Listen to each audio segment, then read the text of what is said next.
N مردم هند اگر اینجا بودن اجازه نمیدادن بچه‌های خردسال شما رو کتک بزنند. मैंने मौला से इसके मौला अगर ये हिंदुस्तान के शरीफ लोग करबला में होते तो आपके मासूम बच्चों के रुखसारों पे तमाचे न اجازه نمیدادن حضرت زینب و خواهران شما و زن و بچه خردسال شما اسیر بشن. अगर ये लोग करबला में होते तो यकीनन ज़ैनब की चादर न छीनती, यकीनन सैलानियां असीर न होती, यकीनन छोटे छोटे बच्चों के रुखसारों पर तमाचे اومد کنار بدن پدر صدا زد یا ابتا من الذی قطع غریرک، بابا کدام ظالمی رگباری گردن تو بریده؟ من الذی ایتمنی علی صغر سنی، بابا کدام ظالمی منو به این کودکی یتیمم کرده؟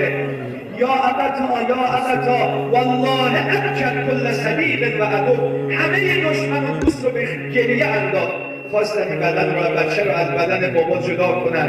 فاجتمعت علیها عدة من الاعراب فجروها بسیار، جمع شدن یه عده عرب وحشی به جای اینکه یتیم نوازی کنن بمیرن با تازیان.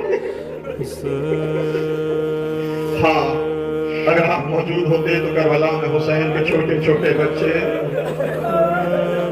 शिवर के तमाचों का सामना न करते।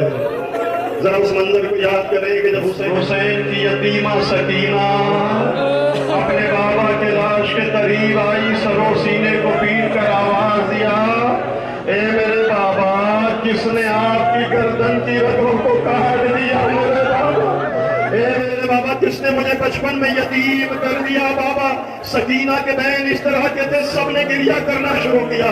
बच्ची बाप के लाशे से लिपट कर रो रही है। रिवायत कहती है कि चंद जालिम आगे बढ़े, किसी ने सोचा कि शायद बच्ची को प्यार किया जाएगा, लेकिन ताजिया ने पुष्ट पर मारना शुरू कर दिए। आए रे 4 साल यतीमा। لا حول ولا قوة الا بالله العلی العظیم. خدایا به محمد و آل محمد تو قسم میدهیم خیر و برکت و رحمتت بر این کشور عزیز هندوستان نازل بفرما.